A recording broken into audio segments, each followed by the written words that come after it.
Hey, what's up guys? It's Cypher from CypherPK.com, and today I'm going to bring you my updated Magicka Nightblade build.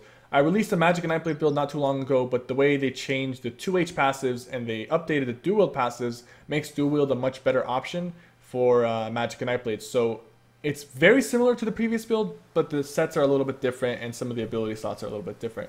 So let's dive right into it. This is a dual wield Resto Magicka Nightblade using 7 pieces of light.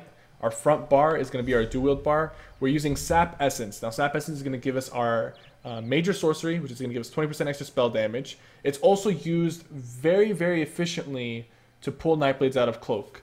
I don't even really need to run Mark Target with this build against other Nightblades. A simple Lotus Fan, which will snare them for 70%, will keep them close enough to you to where you can sap them out of stealth. And now Sap hits pretty hard. I've hit some even up to 4K. I've hit with Sap, even 4K crits with Sap Essence, and it's not dodgeable. It gives you some health back, and it gives you major sorcery, so it's pretty good. Concealed Weapon is going to be your bread and butter DPS.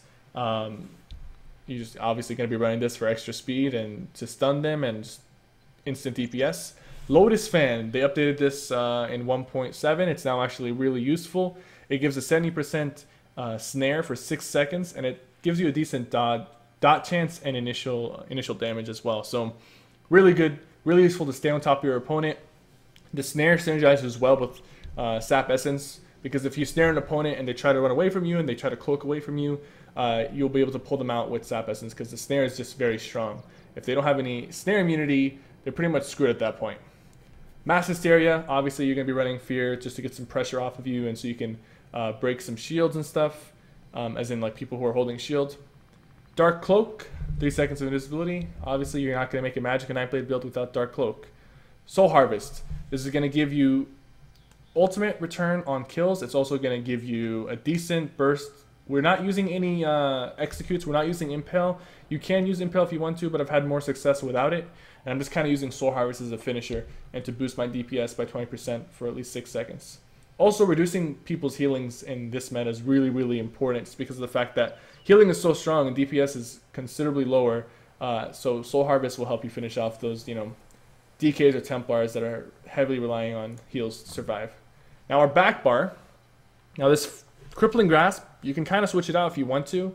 I have it here. I really like the extra dot and pressure that I put on with Crippling Grasp. It gives you a range option as well to apply to your target before you get to them. And also can slow down your targets before you get to them as well. This can be replaced with a lot of different abilities. You can put Mark Target, you can put Merciless Resolve, you can put Swallow Soul. You can pretty much put anything here and you'll be fine. I just personally like to play with Crippling Grasp. Proximity Detonation. Now before I get this question, if you do not have Proximity Detonation, I don't recommend dual wield Magicka Nightblade. That's just my personal preference. I would recommend the Destro Resto just for constant DPS and pressure. And you can actually do some heavy attacks from stealth with a Destro Staff, like a Fire Staff, to get that burst that you're looking for. But Proxy Det kind of makes this build what it is in a way. So it's very, very necessary. And if you don't have this, you should probably stick to the Destro Resto build that's also on my website. By the way, the Destro Resto build does not need to be updated. It's actually up to date as far as gear sets and abilities go. Double Take.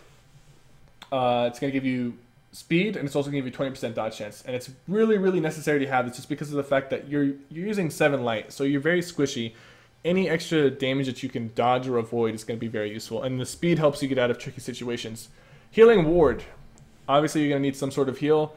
Now, remember when I said that this build, okay, Healing Ward is not enough to keep your health up if you're being pressured.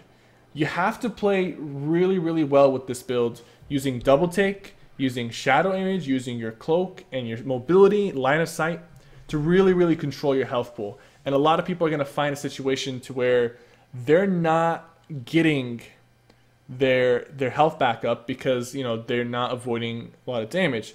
And for those people, I recommend that you either run Healing Ward with Harness Magicka, which is going to help your Magicka recovery, or run Healing Ward with any of the Resto skills like Regeneration, especially if you have a Maelstrom Resto, that's going to help. Healing Ward, Blessing Restoration, even Force Siphon can help you. But you might need an extra heal. You might even run Swallow Soul for an extra heal over time. But I personally can play without the extra heal, and I've had some situations where I wish I had the extra heal, but usually this is a very aggressive setup, and I do fine with just healing ward. Shadow Image. Shadow Image is my favorite Nightblade ability in existence. It's my favorite ability in this game, period.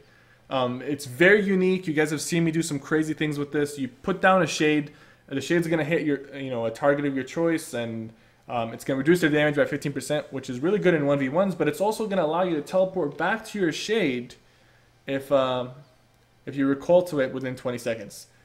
Hands down my favorite ability in the game. Now for ultimate, you can run Ice Comet, or you can also run Soul Tether. I've had success with both of them. Ice Comet, honestly, Soul Tether is probably a safer option, but Ice Comet is also pretty aggressive. It does cost a lot more than Soul Tether, 150 versus 200. And Soul Tether synergizes well with your proxy deck because you can time it better. But if you time your Ice Comet with your proxy deck, which is a little bit harder because the Ice Comet takes like 2 to 3 seconds to land, and your detonation takes about 8 seconds. But if you time it well, usually you'll get an instant kill. So as far as gear sets goes, you can pretty much wear anything that's V16 gold, and it gives you like Magicka bonuses. Juliano's, Kaganak, Magnus, Seducer, Overwhelming Surge, Spell Power Cure. A lot of those sets will work. But let me just tell you what I'm running. I'm running 5 pieces of Kaganak's Hope, which is going to give us max Magicka, magic recovery, maximum health, and 224 spell damage, along with the extra res time. And 4 pieces of Magnus. 3 pieces of Magnus on the body, 1 Magnus sword, 4 pieces of Kaganak on the body, and 1 Kaganak's sword. And you want to run sword when you do it, because that's going to give you the extra damage. I'm also running a Kaganak Resto Staff to get that extra spell damage on our Resto. And 3 willpower, all arcane, all spell damage. Now let's look at our stats really quickly. We are an Imperial. As far as racial passives go, Imperial is not the best choice. My personal preference for a Magicka Nightblade would be Breton or High Elf. For this build in particular, Breton is probably the best, followed by High Elf. Now, before you ask, you can run this with a Wood Elf. You can run this with Imperial, Redguard, pretty much any race you can run this. It's not going to be as effective as some of the other races, but it's still very possible. And I know there's a lot of Wood Elf Nightblades. And you got to understand, as a Wood Elf, you get that crazy stam regen, so you'll be able to CC break a lot and even roll dodge a lot as a Magicka build in comparison to other Magicka builds. But you also get that stealthy crit passive, which gives you 10% extra damage if you hit someone from stealth while cloaked or anything. And that'll synergize if you go Vampire. Now, this build is not a Vampire. You can go Vampire if you want to. I personally don't like to play with Vampire just because there's a lot of bugs going on with Camo Hunter and stuff like that, getting one shot and stuff like that. I don't really like playing as a Vampire. It makes me a little too squishy. But I play as an Imperial, non-Vampire, and I do fine. So if you're a Redguard, Wood Elf, whatever race you are, you'll be fine. You won't really be at a huge disadvantage. Because if I can pull it off with Imperial, you'll be able to pull it off with your race. But like I said, Breton first place, followed by High Elf, is my personal preference for this build. Now, as far as Mundus Stone, really this all is up to you. I've played this build with food, and I'll have like 37k max Magicka and like 1900 Magicka recovery, which is not bad. But I switched up to drinks, and I kind of like drinks a little more. I like having 3000 Magicka recovery buffed with decent spell damage. My max Magicka is a little bit lower because I'm an Imperial, but I'm still able to have decent health and stamina because I'm an Imperial. So you just work to your strengths. Let me just show you my buffed stats with this build. This is fully buffed while hidden with a spell damage potion up. You're gonna have 3-4-6-1 spell damage, about 3000 Magicka recovery, 1.1k stamina recovery, 36% spell critical. So this is the build. It's the updated, basically the 2H build is outdated because 2H is not a good option anymore for Magicka builds. Dual's a lot better because it gives you more damage. I've been using this on stream for the past week or so. It's very effective, very fun to play, but I will say that this build does have a higher skill cap in comparison to some of the other builds that I have released, like Stand Knight and Magical Sork. You might not get the hang of it immediately, but with some time and practice, you'll eventually feel a little more comfortable with this build and you'll start performing well. So thank you guys so much for watching this. You can check out more builds on cypherpk.com, and I'm looking forward to hearing your guys' opinion regarding this build in the comment section below. Don't forget to subscribe for more ESO content, and I will see you guys soon. Alrighty, thanks for sitting through that, guys. I appreciate it. Champion points, motherfucker. I got this. I got this. Don't worry. Don't worry. I got this. I'm just gonna cut this part out. I